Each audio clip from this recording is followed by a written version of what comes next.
Hello guys, ये channel मैंने इसलिए स्टार्ट किया है क्योंकि बहुत कुछ इंपॉर्टेंट क्वेश्चन होते हैं और एक ही टॉपिक से बहुत सारे क्वेश्चन बनते हैं।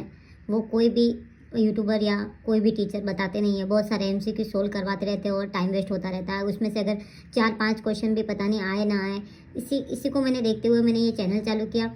तो मुझे ऐसा लगा कि इस चैनल से बहुत लोगों को फ़ायदा मिलेगा, क्योंकि मैं भी बहुत परेशान होती थी। मुझे कई जैसे पढ़ भी लेती थी कोचिंग से, पर मुझे ऐसा लगता था पता नहीं क्या आएगा क्या आएगा।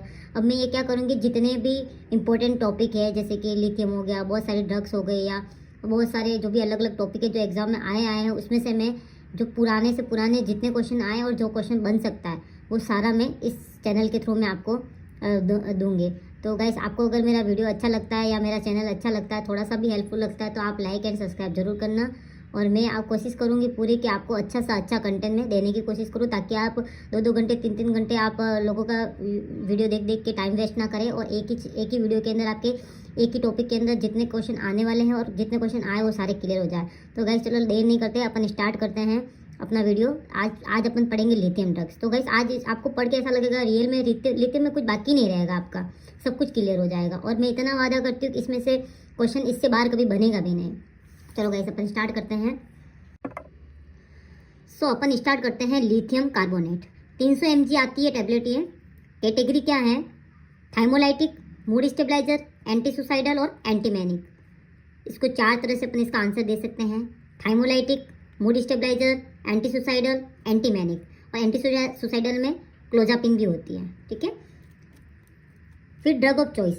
ड्रग ऑफ चॉइस कहाँ कहाँ पे है? ये एक्यूट मेनिया में, साइक्लोथाइमिया में, बाइपोलर डिसऑर्डर में, ठीक है। एक्यूट मेनिया, साइक्लोथाइमिया और बाइपोलर डिसऑर्डर। बाइपोलर डिसऑर्डर में क्या होता है? डिप्रेशन और मेनिया, ठीक है। और साइक्लोथाइमिया में क्या होता है? हाइपोमेनिया रहेगा और लो डिप्रेशन रहेगा 2 साल तक। जिस भी इंसान को हाइपोमेनिया और लो डिप्रेशन रहता है 2 साल तक, उसको बोलते हैं साइक्लोथाइमिया। एग्जाम में आया हुआ है, इसको आप याद करना।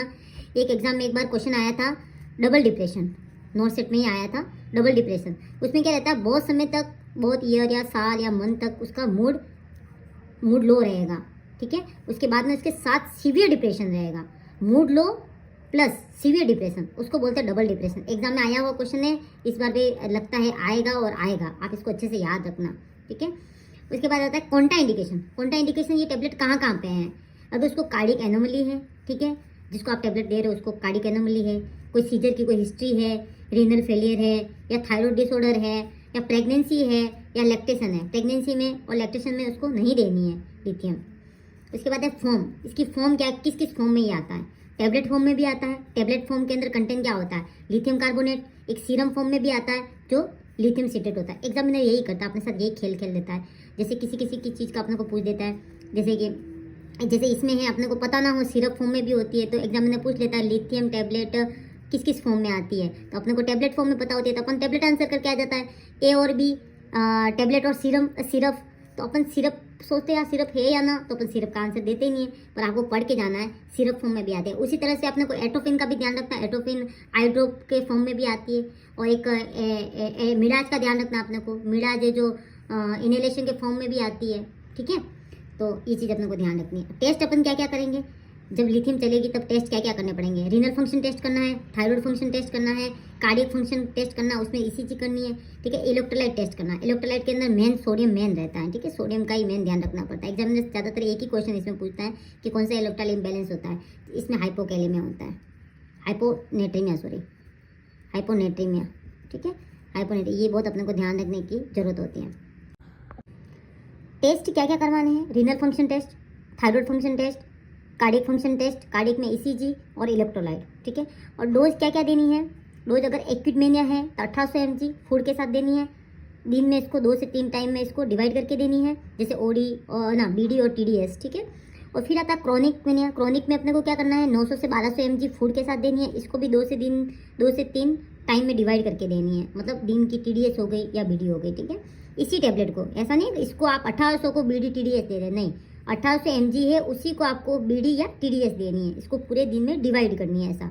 वैसे क्रोनिक को भी, ठीक है। सॉरी भाई, अगर डोज मिस कर ली है तो उसको बोलना भाई 2 घंटे हुए मिस करिए आपने, हमेशा जिस टाइम पे लेते थे, अगर 2 घंटे हुए तो आप उस टेबलेट को ले लो। अगर 2 घंटे से ज़्यादा हो जाते हैं तो उसको बोलना नहीं लेनी है, और नेक्स्ट डे से उसको वही जो टैबलेट जो था उसका डोज वहाँ से स्टार्ट करनी है। उसके बाद में आता है आफ्टर गिवन लिथियम लेवल।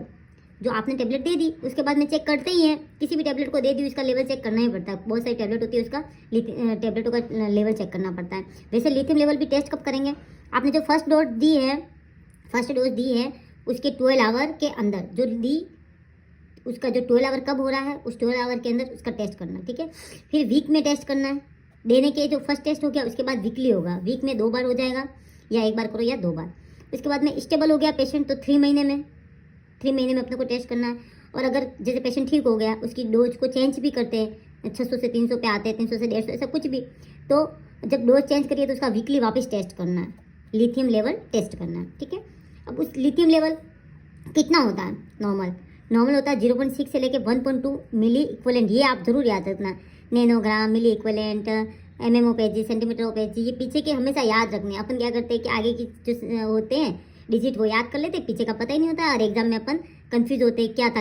यहाँ पे ऐसे लगता है अपने को अपने पढ़ लिया, फिर वहाँ एग्जाम में जाते हैं तब milli equivalent, mmHg, centimetre OPG ये आता है, तब अपन कंफ्यूज हो जाते हैं। इसलिए ये पीछे का हमेशा पढ़ के जाओ, मिली इक्वलेंट है या mmOpG है या mg है, mcg है, ये सारा पढ़ के जाना है। अब अपन इसकी टॉक्सिसिटी कब बोलेंगे, लिथियम की टॉक्सिसिटी अपन कब बोलेंगे, जब इसका बहुत नेरो होता है। देखो 1.5 से लेकर 1.5, 1.2 से लेकर 1.5, तो इसका टॉक्सिसिटी कब होती है, 1.5 मिली इक्वलेंट होते ही इसकी टॉक्सिसिटी हो जाती है, ठीक है। इसकी टॉक्सिसिटी को भी अपन माइल्ड, मॉडरेट, सीवियर में डिवाइड करते हैं। जैसे कि माइल्ड टॉक्सिसिटी कब बोलेंगे, जब 1.5 से लेकर 2 मिली इक्वलेंट लिथियम लेवल हो जाए, ठीक है। सबसे पहले क्या आएंगे, नोजा वोमिटिंग और पेन एब्डोमन। किसी भी मेडिसिन का सबसे पहले साइड इफेक्ट यही आता है, नोजा वोमिटिंग, पेन एब्डोमन, ये, ठीक है। उसके बाद मॉडरेट किसको बोलेंगे, मॉडरेट में 2.2 से लेकर 2.5 मिली इक्वलेंट हो जाएगा, ठीक है। इसके अंदर क्या होगा, मॉडरेट के अंदर साइन और सिम्टम क्या आएंगे, DTR होगा, डीप टेंडर रिफ्लेक्स होते हैं जो हाइपर एक्टिव हो जाता है, ठीक है। और एक होता है ट्रेमर, ये ट्रेमर का ज़्यादा पूछा जाता है एग्जामिनर, इसको ज़्यादा पूछता है ट्रेमर को, ठीक है। उसके बाद में आता है सीवियर के अंदर क्या होता है, 2.5 से ज़्यादा हो जाता है लिथियम लेवल, तो उसके अंदर सीवियर है तो सिम्टम भी सीवियर आएंगे, कन्वर्जन, कोमा, रीनल फेलियर और डेथ भी हो सकती है। और सीवियर का ट्रीटमेंट हीमोडायलिसिस ही होगा, ठीक है। और थेरापेटिक लेवल 1 से 2 वीक में आ जाता है इसका, ठीक है। उसके बाद में आता है मैनेजमेंट में क्या है, सोडियम पॉलीसिस्टीन सल्फोनेट अपन यूज कर सकते हैं ये, ठीक है। मोड ऑफ एक्शन क्या है, यह क्या करता है, नॉरएफिनेफ्रिन सीरोटोनिन के ऑब्जर्वेशन को डिक्रीज कर लेता है और डिस्ट्रक्शन कर लेता है, ठीक है। जो नॉरएफिनेफ्रिन है उसका डिस्ट्रक्शन कर लेगा और सीरोटोनिन होता है उसका एब्जॉर्प्शन कम कर लेगा, ठीक है। उसके बाद में इसके साइड इफेक्ट देखते हैं अपन, लिथियम के साइड इफेक्ट आएंगे अपने। लिथियम के साइड इफेक्ट में आएगा, अपन को लिथियम से याद रखना है साइड इफेक्ट को। लिथियम है loss of hair and appetite, hair loss हो जाएंगे और एपेटाइट भी हो जाएगा, भूख नहीं लगेगी, मतलब loss of hair, loss of appetite, ठीक है। लिकोसाइट होते हैं वो इंक्रीज हो जाते हैं, ठीक है। उसके बाद होगा थायराइड डिसऑर्डर हो जाएंगे, हाइपोथायराइड या हाइपरथायराइड, हाइपो भी हो सकता है, हाइपर भी हो सकता है, दोनों हो सकते हैं, ठीक है। उसके बाद में आता है मेटेलिक टेस्ट होता है इसका मेटेलिक टेस्ट आएगा टैबलेट का। उसके बाद इसी टी के अंदर मैंने एक और ऐड कर दिया ट्रेमर्स, जो मोस्ट इंपॉर्टेंट है। इसमें जो आता है इसमें एग्जामिनर अपने को कंफ्यूज करता है, कैसे कि जो ट्रेमर होते हैं ना वो अपने को फाइन ट्रेमर्स होते हैं इसमें, कोरस और फाइन, तो अपने को फाइन होते हैं ना जो इसमें मेन होते हैं, फाइन ट्रेमर होते हैं जो होते हैं इसमें लिथियम के अंदर। और टॉक्सिसिटी मेलिग्नेंसी हो जाती है कोरस के अंदर, ये नहीं होता है, फाइन ट्रेमर से होता है, अपने को फाइन ट्रेमर से याद रखना है, इसको रहने दो। उसके बाद में आएगा अपना टी हो गया। उसके बाद LITU, लिथियम में आता है इंक्रीज यूरिन आउटपुट होगा, जो इंक्रीज यूरिन आउटपुट होगा वो इंक्रीज हो जाएगा, ठीक है। एम के अंदर आएगा यू, इसके साथ ही हो जाएगा आई और यू, इंक्रीज यू के मतलब यूरिन आउटपुट। एम के अंदर होता है मेटर्नल एब्स्टिन एनोमली, इसमें होता है कि जो ट्राइकप्सिव वाल होता है उसमें एब्नॉर्मलिटी हो जाती है, ठीक है। और CVS के अंदर क्या आएगा, कार्डियोवास्कुलर सिस्टम के अंदर हाइपोकैलेमिया हो जाएगा, ठीक है। और रीनल के अंदर आएगा डायबिटिक इंसिपिडस हो जाएगा, CNS के अंदर आएगा सीजर, और रिस्क रहता है लिथियम लेवल का हाइपोनेटेमिया, ये क्वेश्चन आएगा एग्जाम में, हाइपोनेटेमिया होता है।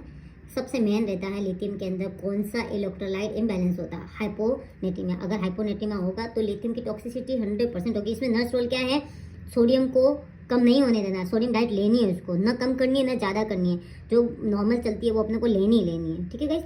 अगर आपको वीडियो मेरा पसंद आया हो तो आप लाइक एंड सब्सक्राइब करें, और आप इससे ज़्यादा लिथियम का कहीं पे भी ना पढ़ें, काफ़ी है ये। एग्जाम में अगर आएगा तो इसी से क्वेश्चन आएगा, ये मेरा वादा है। Okay guys, thank you.